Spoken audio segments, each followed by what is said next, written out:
I would like to start by acknowledging the traditional owners of the land on which we meet, the Ngunnawal people, and pay my respects to their elders past and present, and also acknowledge any Aboriginal and Torres Strait Islander people who might be in the audience today.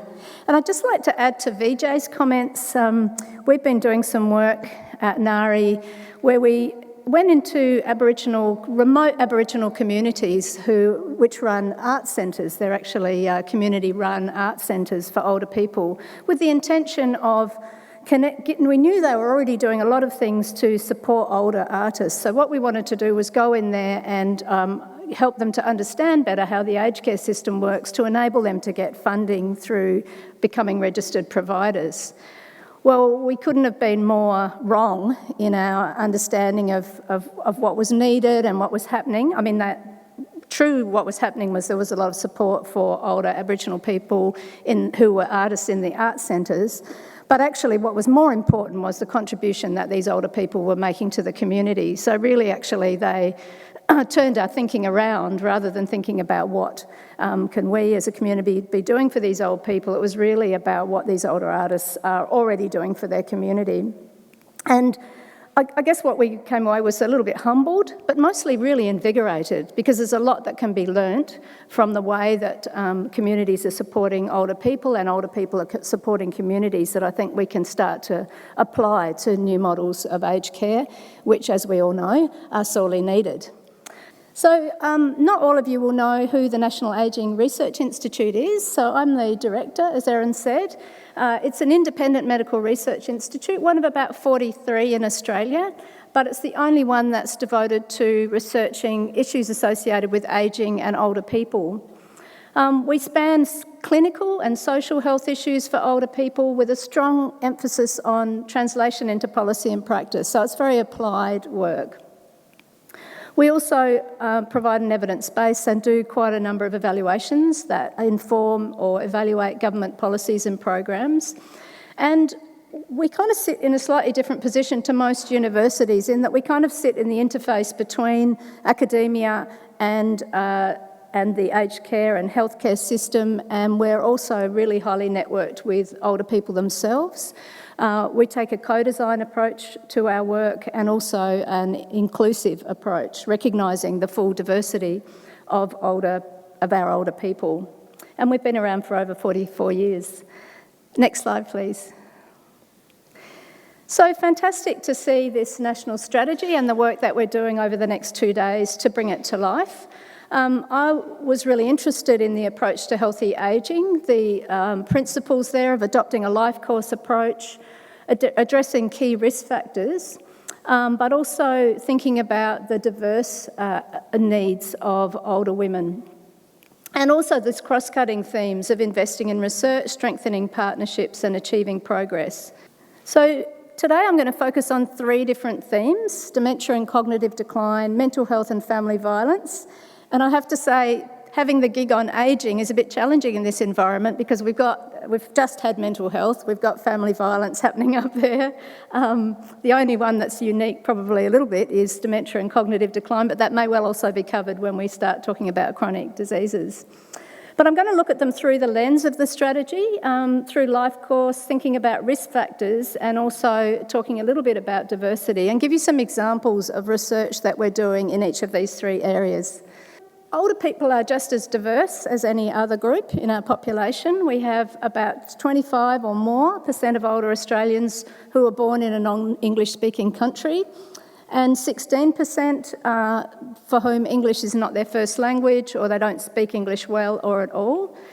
We don't know how many older Australians are LGBTIQ, but we do know that there's no reason to think that would be any different to the rest of the population, so we estimate that about 11% of older Australians are in those different groups.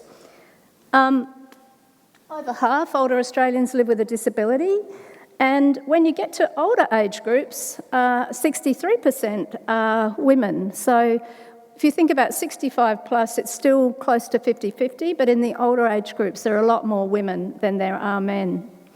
We also know that Aboriginal Australians have a shorter life expectancy than non-Aboriginal and Torres Strait Islander Australians, but That's not to say there aren't a lot, and there's a huge growing population of older Aboriginal and Torres Strait Islander people in this country, because if once people live past a certain age, they still will live as long as the mainstream population.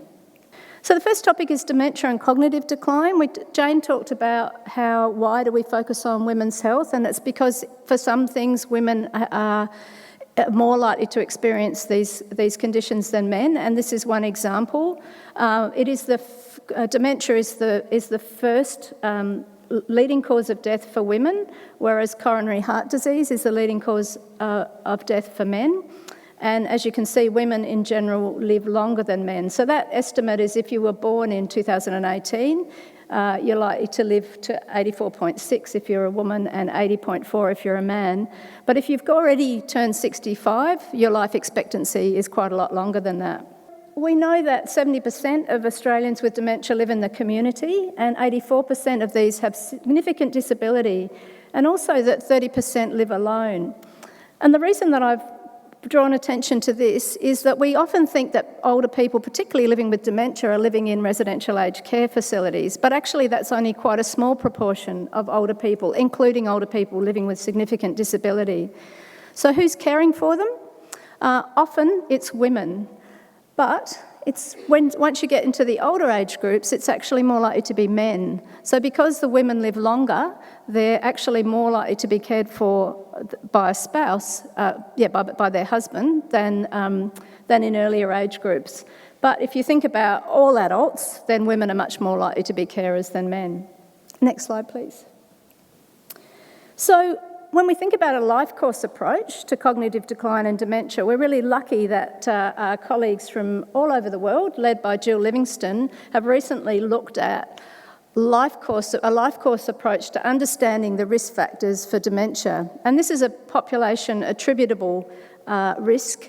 So the thick line, and I haven't got a pointer, sorry, is what they really don't know, that how whether or not that's modifiable, but the other lines show the percentage of other risk factors that contribute at a population basis to cognitive decline and dementia. So the argument is that if we could address all those risk factors, which are mainly associated with social determinants and lifestyle factors, we could reduce the prevalence of dementia by 35% in the overall population. And when you look at the early life risk factors, it's very much about education. And we know that girls have less educational opportunities than boys. It's about poor nutrition and it's about lack of physical activity. Some of these things continue into adulthood and middle age, and then we can add in untreated hearing loss as a risk factor, obesity and lack of physical activity. And for older women, it's still obesity, lack of physical activity, but then social isolation, depression and smoking to begin to play a more significant role. So if we think about prevention, and I know we're focusing on that tomorrow as well, and a life course approach, we need to educate girls, we need to encourage physical activity and eating well, and we need to enable social participation across the lifespan and challenge some of these gender roles regarding caregiving. So I just said I'd give you some examples of our work. So we've developed a healthy ageing quiz, which is an evidence-based quiz that people can use to educate themselves about what sorts of lifestyle factors they can change in order to increase their chances of ageing well. We've just started building these outdoor exercise parks, which are encouraging older people to get out into the fresh air for their exercise, including one that we've just recently put into an aged care facility. So that's the first of its kind. We're co-designing and developing education and support programs for carers, both paid carers and family carers, and the Pitch project that was mentioned earlier is an example of that. And we're doing a number of interventions for people living with dementia in aged care, mainly focusing on social isolation and poor mental health, and I'll talk a bit more about that in a moment. So the Healthy Ageing Quiz looks like this. So we've got a few copies if anyone would like to fill it out. If you're approaching 50 or older, I highly recommend it. So we've heard about this, but I'm going to talk a bit more about older adults. So depression is the most common mental health issue in older adults, but it is under-recognised and poorly treated. There tends to be a belief that depression is a normal part of ageing. You're getting old, you've lost your job, you've lost your friends, who wouldn't be depressed? But in fact, generally mental health in women, in all adults, but in women particularly, improves with age. 10 to 15% of older people living in the community experience depression, and this is higher in residential care, probably closer to 50%. And as we know, it's mostly women who are living in residential aged care. Could I have the next slide, please? So what are the life course risk factors? Well, they are violence, abuse and bullying in childhood and adulthood, smoking, lower levels of physical activity, excessive alcohol consumption, not being a healthy weight, caring for others and lack of social support.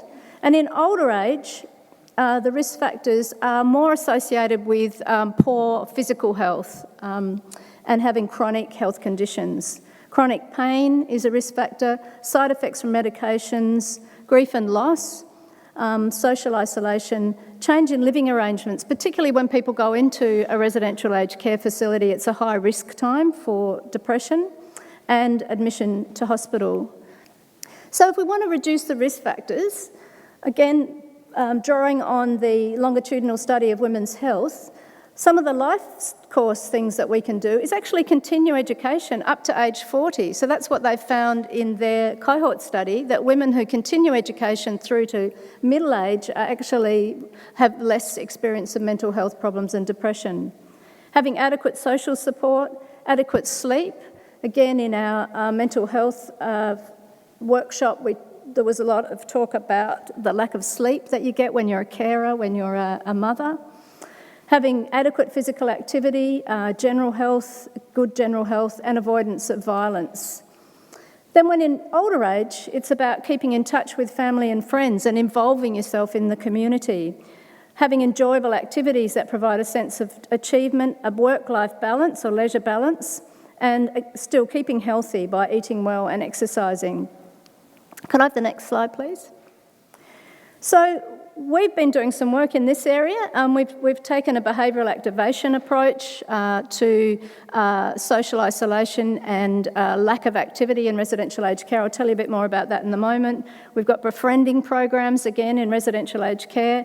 We're trying a physical activity program for caregivers that they can do with the person that they care for. So all of these things are research projects looking to reduce depression. So just to give you one example, we call this the PAW study, but that stands for Pleasant Activities to Improve Wellbeing. And this was really based on, I don't know if you're familiar with behavioural activation, but it's a psychological approach that's based on the idea that rather than a cognitive behavioural intervention, where you try and change your thinking, you actually change your behaviour, and that in turn addresses mood. So for people living in residential aged care, they've lost a lot of the activities and day-to-day things that they used to do that kept them active and kept them engaged and just meaningfully involved in life, whether that be, cooking or weeding the garden or whatever. So we trained volunteers to go into the residential aged care, one-on-one, find out what the older person was interested in and what they liked doing, and then got them to engaged in that activity. And it might be as simple as remembering that they like listening to music, but they've actually put their CD player, hidden it in the cupboard and forgotten about it. Or it might be that they like going out and having a coffee, or it might be that they play mahjong. So whatever it was, they got involved in these activities. After a short 8-week program, it actually showed a significant reduction in depression and anxiety. But more significantly, these improvements continued over time. So it was like they got into a pattern of doing more and engaging more, and that was able to be sustained over time. Could I have the next slide, please? So the third area that I wanted to talk about was family violence through the life course, because this is a significant issue for older women. So we know that 1 in 3 women have experienced physical or sexual violence or emotional abuse by an intimate partner from the age of 15. And this often continues, intimate partner violence often continues into older age, but we also get new problems of interfamilial violence. Elder abuse is often perpetuated, and that can be physical, sexual, financial, emotional, and it's often perpetuated by family members. So it might be the adult son, usually the adult son or the adult daughter, moving back into the family home and abusing the older person. And this has significant health impacts into older age. So when we think about preventing and responding to elder abuse, we really need to think about what's driving this. And it is ageism. When you get a negative or can view one group as lesser than another, then it enables these sorts of behaviours to occur, just as gender inequality does in family violence at earlier ages. But also there's the intersectionality of gender, age, disability often, and also abuse in childhood. So people who have been abused in childhood often also experience elder abuse. So we need to detect it earlier, we need earlier intervention, and we need multidisciplinary and coordinated responses. And most importantly, better understanding of perpetrator characteristics. So this is an area where the research is really still in its infancy, particularly around prevention and around understanding the drivers for perpetrators. So one of the things that we did was actually develop a community action plan which scoped out everything that was happening both in research but in practice and policy across Victoria, and identify what were the gaps and what needed to be done next. Could I have the next slide, please? So this is some work that our colleagues at Seniors Rights Victoria have done, where they've looked at what they see as needing to be done to prevent elder abuse, particularly at a community and societal level. So we need to promote the rights of older people and their right to make decisions for themselves, including people with cognitive impairment with appropriate support. We need to support older people to participate in all aspects of society and create age-friendly communities. We need to hear their voices in this debate, as well as many others. We need to challenge negative media stereotypes and representations of older people as a burden on others. And we need to encourage ourselves and each other to question our own attitudes that lead to ageist assumptions. Foster positive intergenerational relationships, and educate ourselves and each other about the gendered nature of family violence. In conclusion, a life course approach to healthy ageing for women really is a combination of encouraging healthy lifestyle activities, but most importantly, addressing the inequality that we see in our society and across the world, and addressing the social determinants of health. So we need to address disadvantage in order so that all girls can have adequate education. We need to challenge gender and ageist stereotypes and discrimination, to reduce violence against women and elder abuse. We need to ensure maximum opportunities for participation at all ages to enable good mental health and physical health. I think most importantly, and if there's probably one thing that we need to do for every single element of the strategy, it's to stop gendered violence, to stop violence against women. And finally, we need to encourage people to have better health literacy and adopt a healthy lifestyle. And I think that's all from me. Thank you.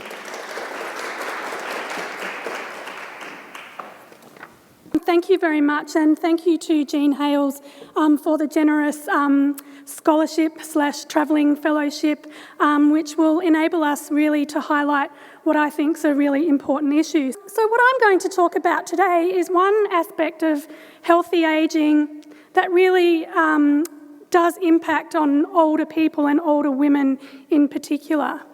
So we know that falls are a problem for older people, and 30% of people aged 65 and over will fall in any given year, but it really is a problem for women. Women fall over more than men do, and the rates are 1.5 to 2.2 times higher in women than in men. They also sustain much higher rates of injury, and these are minor, moderate or severe. So it can be up to 5 times the rate of injury in some cases. For example, in fractured neck of femur, so the fractured hip is 3 to 4 times higher in women than in men. Now, One of the good news stories is that women have lower rates of fatal injuries.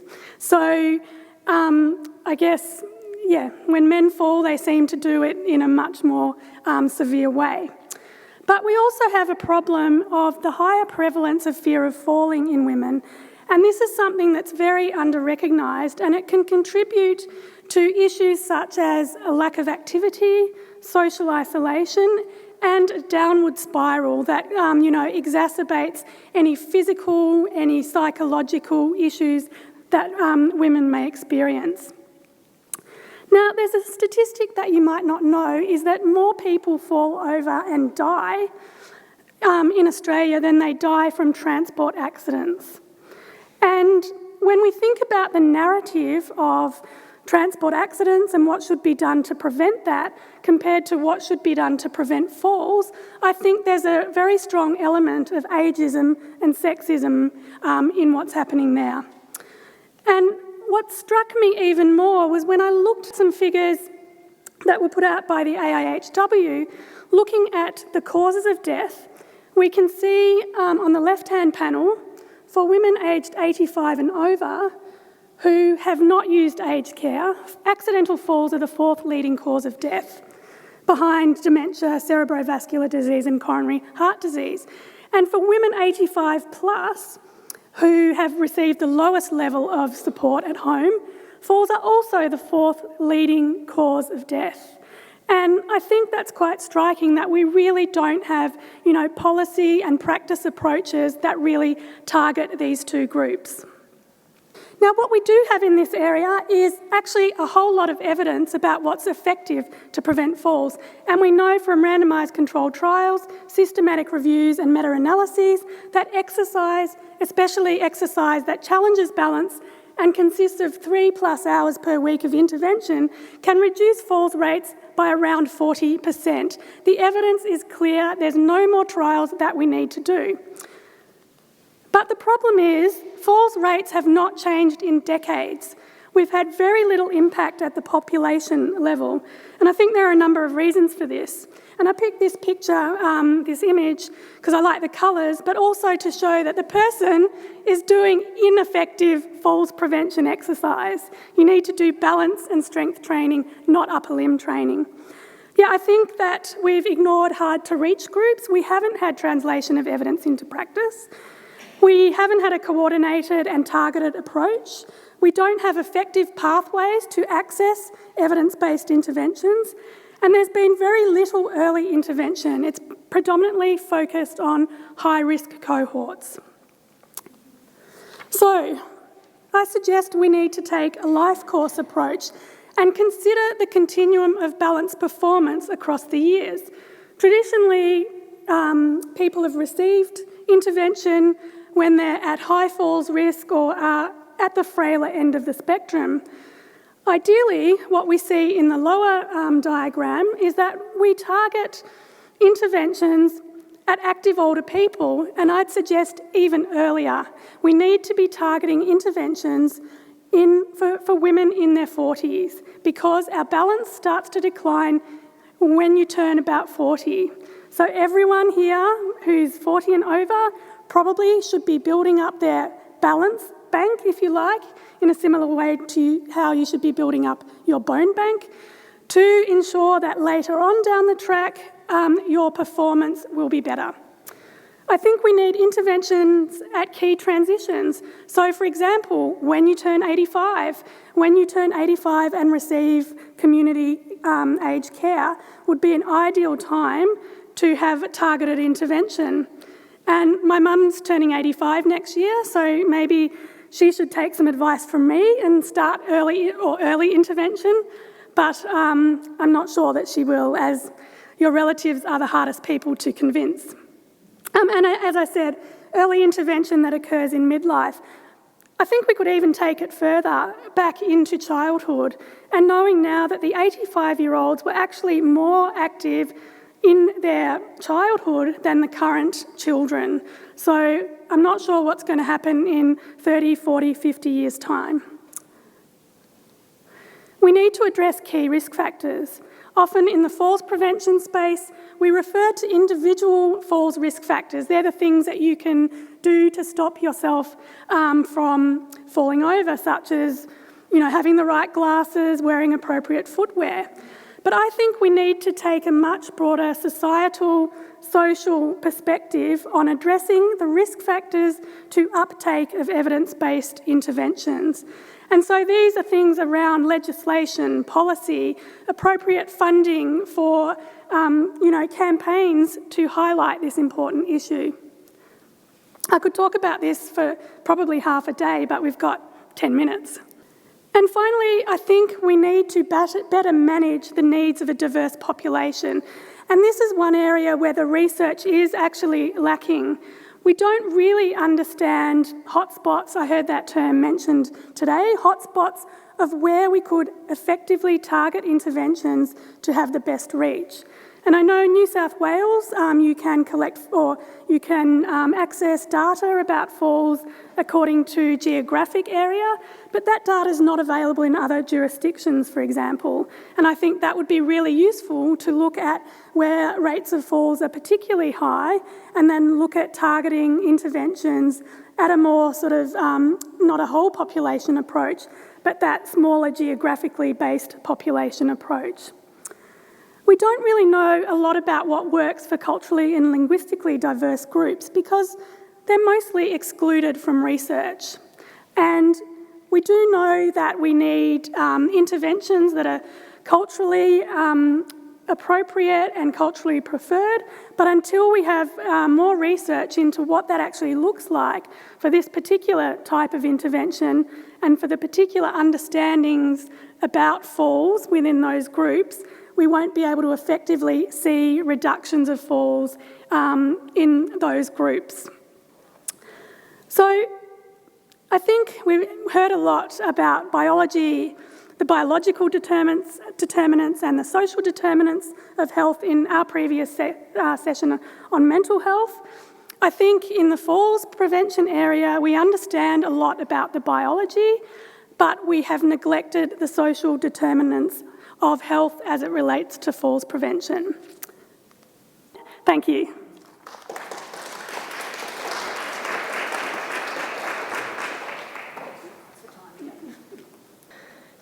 It's common to hear that the population is ageing. The implication usually is that we, as individuals and collectively, are in decline. This construction of older members of society can have an adverse effect on mental health. I see all the time in news reports on TV and in the papers that elderly people are involved in car crashes or die in tragic circumstances. Even people competently doing skilled work are dismissed for being old. They are usually in their 60s or 70s and give no evidence of being incapable or expendable, but it's clearly bad to be old. We all know that you can insult a boy or a man by calling him a girl or a woman. The American poster is an old one, but when my daughter was the only girl in the under-8s Macedon Cats football team, she left because she was so sick of the coach telling all the boys that they were kicking like a girl when they did something wrong. And I have the Horacek cartoon on my wall at work. However, the very worst thing a man can be called is an old woman. I still hear this insult from women as well as men. It's usually provoked by a man expressing concern about something, or perhaps even being worried. Only old women do that. This demeaning of mature women permeates the social context within which we grow older. It's unlikely to contribute to good mental health. Our recent research for Jean Hales, funded by Liptember on older women's mental health, revealed the significant adverse effects of such stereotypes. We consulted women of the baby boomer generation, born from 1946 to 1964, who are now in their 50s, 60s, and 70s. We wanted to learn what they understand as contributing to and hindering their mental health and well-being. We recruited women through the Jean Hales newsletter, which has an extraordinary Australia-wide reach. We made sure that they knew what they were volunteering for and complied with high ethical standards. We did our best to ensure that participating women were diverse in characteristics such as age, sexuality, partner status, and also in their life experiences. We weren't funded to interview women in languages other than English. Conducting interviews over the phone meant that we could talk to women from all over Australia without the expense of travel. Some women visited us to be interviewed face-to-face.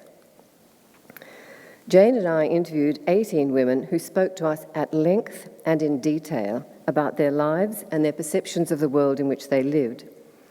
The interviews were rich with information and emotion.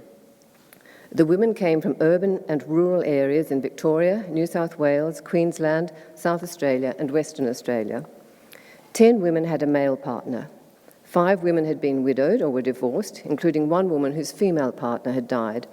The remaining 3 had always been single. 4 women were born outside Australia, including 2 Asian countries and a non-English-speaking European country. And the women revealed diverse experiences of life and ageing. Women were clear about what could disrupt or damage older women's mental health. The main sources of adverse effects on mental health were identified as illness and disability, financial insecurity, maltreatment, and loss and grief. And these are all themes we've heard frequently and no doubt we'll continue to hear tomorrow. Illness and disability could be harmful, not only because the conditions themselves were distressing, but also because they made it hard for women to participate in activities they enjoyed, changed their identity from a fit and active person to a sick or disabled one, and made them feel like a burden on other people, especially their family members. Women who'd experienced financial insecurity spoke of seeking food and entertainment they could afford. Fiona had had to modify her spending when she retired and said that it was hard to give up the things you love because you can't afford it. Louise said that she lived on next to nothing and used to worry about money, which threatened her mental health, but had been reassured by the realization that she had only 4 years to wait until she could claim the aged pension. Natalie has struggled to find suitable and remunerative employment throughout her life and said more than once, "I see my whole life as a homelessness prevention strategy." The maltreatment women described could be neglect or abuse by parents when they were children, parental violence reappearing when they were adults, intimate partner violence, financial abuse by a friend or business partner, bullying by work colleagues, racism, and even, in one woman's case, the pervasive fear and violence of war and subsequent dislocation as a refugee. Barbara said that she always heard older women being put down, which, according to her, is bad for women's mental health. Women spoke of grieving the loss of parents, of partners, of children, of important activities, of a career at retirement, of a sense of being valued. Some women had experienced multiple losses that damaged their capacity to enjoy life or even to feel that it was worth living. Women said that good mental health was encouraged and sustained by physical activity, social support, faith or belief, and living a life that was meaningful. These factors didn't suddenly emerge with older age, but were, on the whole, active contributors across the lifespan. Activities such as swimming, gardening, running, walking, and dancing were widely understood to contribute to good mental health, both directly and indirectly, through their frequent social connections and sense of achievement. Human connection and a sense of community were thought to be vital. Social support flows 2 ways. It's reassuring to have others available to provide support when necessary, and women revealed a strong sense of being needed when other people relied on them. Their accounts made it clear that support grew from families and communities that were well maintained. The few women who lacked support had lost or been unable to establish supportive social relationships. Faith or belief were important to a few women who held religious convictions or who defined themselves as spiritual. Women could experience faith or belief as reassuring or calming, or as a contribution to the meaning of life. And the most important contributor to good mental health, underpinning most of what women talked about, was for their lives to have meaning. Joy summed this up as having a purpose in life and being able to reach it. Most of the women were either in paid employment or contributed in diverse ways as volunteers, doing unpaid work for the environment, in aged care, supporting the arts, caring for grandchildren, and supporting their friends in the community. Other people often appreciated older women's work, which made them feel valued, but that was not always so. Women's need to lead a meaningful life could be undermined by damaging stereotypes about older women and demeaning comments about their uselessness. These and other influences on women's mental health, both good and bad, acted across the lifespan. They didn't just appear when women were in their 60s or 70s. Women and men have been warned against being old women since they were children. Across the lifespan, women whose lives had been difficult or who hadn't been well parented or partnered, or who felt marginalised, experienced the adverse effects of these challenges at every age. Women who had felt supported and financially secure similarly reaped the benefits with age and could draw on these resources to manage loss and grief. You'll not be surprised to learn that women identified gendered experiences of life and ageing, where there were different assumptions about and expectations of women and men. Women reported feeling invisible, for example, or being told that their problems were all in their head. They said that this didn't seem to happen to men to quite the same extent. It seems obvious to us that it's never too early nor too late to support older women's mental health. As a society, we need to protect women and children from poverty and violence. When we asked women what they needed from others to support good mental health, their suggestions were, on the whole, remarkably restrained, and usually no more than what should be expected of fundamental human kindness. They wanted older women to be treated with respect, to be treated as individuals, without assuming that all old women were heterosexual, had been married, or had children, for example, and to be assisted, if necessary, to maintain their independence and sense of worth. Natalie said, "Take us seriously." Women also expected good health care. As Ingrid said, good health is not just for young people. Quentin wanted medical practitioners to realise that women's lives were complicated. Clinicians can't provide adequate care without understanding the context within which women experience health problems. Olivia suggested that mentoring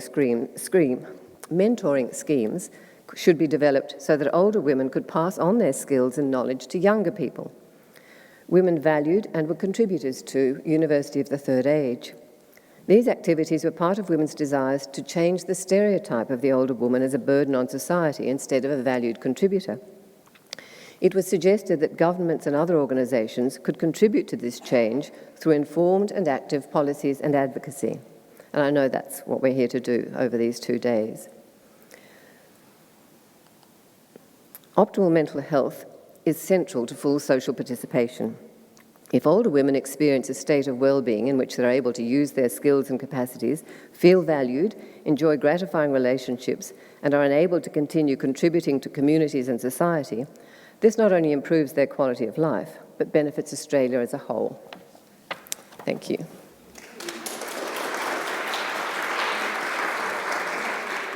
Thank you all to our panel of speakers. I'm sure we will give you all a round of applause at the end. I just wanted to pick up on some of the common themes. So we talked about health as being really heavily influenced by those social determinants. Firstly, we had we had Briony first, who talked about kind of 3 main areas, the first being dementia and cognitive decline, the second mental health, and the third family violence. We had Frances give a great presentation about falls prevention and the importance of managing falls over a life course. And an interesting statistic there about falls causing more deaths than transport accidents, which I think says a lot. And thirdly, we had Maggie talk about a whole range of all of the contributions to a good life and the qualitative analysis done with older women in that regard. And I thought there were some really great themes that popped out of that. Respect, treating people as individuals, changing the stereotypes of individuals, having independence and self-worth, and of course, having good health. And then my colleague Rob here talked about putting consumers at the centre, how diseases like musculoskeletal diseases do have a gender imbalance, with 55% of women experiencing it compared to 45% in the male population, and understanding some of the social and physiological contributors to that, but also that musculoskeletal diseases is perceived as an old person disease, and how can we change that and put the voices of consumers at the fore, and of course the need for greater data collection in this area. I spoke about elder abuse as underpinning major parts of health, and also about some of the legislative reforms that we could do that could reduce ageism and stigma in our society. We had a whole plethora of great questions. I won't go into each of them, but I think underpinning all of them is this sense that older women are not so different from the greater population in their need for to be listened to be heard, and to have their needs met by the health system. That said, ageism is pervasive throughout. We also had some great conversations about how the experiences of older people overlap and intersect with some of the issues faced by people with disability, and the challenges with the home care packages and the NDIS moving forward. So thank you all for your contribution.